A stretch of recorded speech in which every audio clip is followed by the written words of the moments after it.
Hello everyone, আসসালামু আলাইকুম। কেমন আছেন সবাই? আলহামদুলিল্লাহ, আপনাদের দোয়া এবং আল্লাহর অশেষ রহমতে আমরা অনেক ভালো আছি। আর এটা ছিল আমার আরেকটা দিন, যেদিন আমি গিয়েছিলাম আমার লাস্ট চেকআপের জন্য।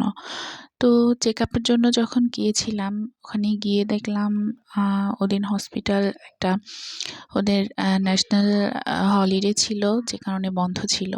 তো আমরা এখানে বসে কিছুক্ষণ ওয়েট করলাম। তারপরে আমাদেরকে আরও কিছুক্ষণ ওয়েট করতে হয়েছে। আর সেই ফাঁকে এই দুষ্ট বানরদের সব কারবার দেখছিলাম। ওদিন হলিডে থাকার কারণে হসপিটাল অনেকটা ফাঁকা ফাঁকা ছিল।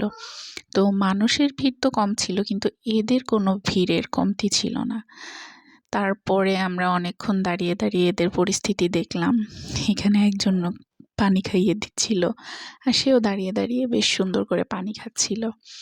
তো এই বানরদের কাণ্ড কারখানা দেখতে দেখতে আমরা আমাদের সময় পার করছিলাম। তো এরপর হচ্ছে আমরা আমার যে চেকআপ ছিল ওখানে গেলাম, এবং ওখানে গিয়ে ডাক্তারের থেকে কিছু মেডিসিন নিলাম। আমার যেহেতু 3 মাসের একটা মেডিসিনের কোর্স ছিল, যেটা আমাকে ওখান থেকে কালেক্ট করতে হবে, তো ওখানে গেলাম। এরপরে আবার মেডিসিন নেওয়ার জন্য কিছুক্ষণ ওয়েট করতে হবে, তো চলে গেলাম আমরা শ্রীনারায়ণী হসপিটালের পাশেই ছিল একটা বড় মন্দির, এটাকে হচ্ছে গোল্ডেন টেম্পল বলে। ওখানে গেলাম, ওখানে কিছুক্ষণ ঘোরাঘুরি করে তারপরেই যে একটা সুন্দর ফুল পেলাম। এরপরে মনে হলো যে কিছু ফটো সেশন করার দরকার।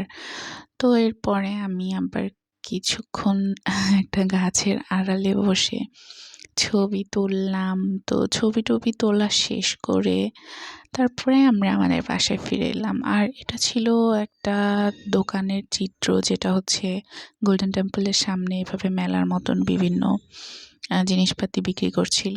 আর এই যে আমার ছবি। তো ভালো থাকবেন সবাই, দোয়া করবেন আমাদের জন্য। আল্লাহ হাফেজ।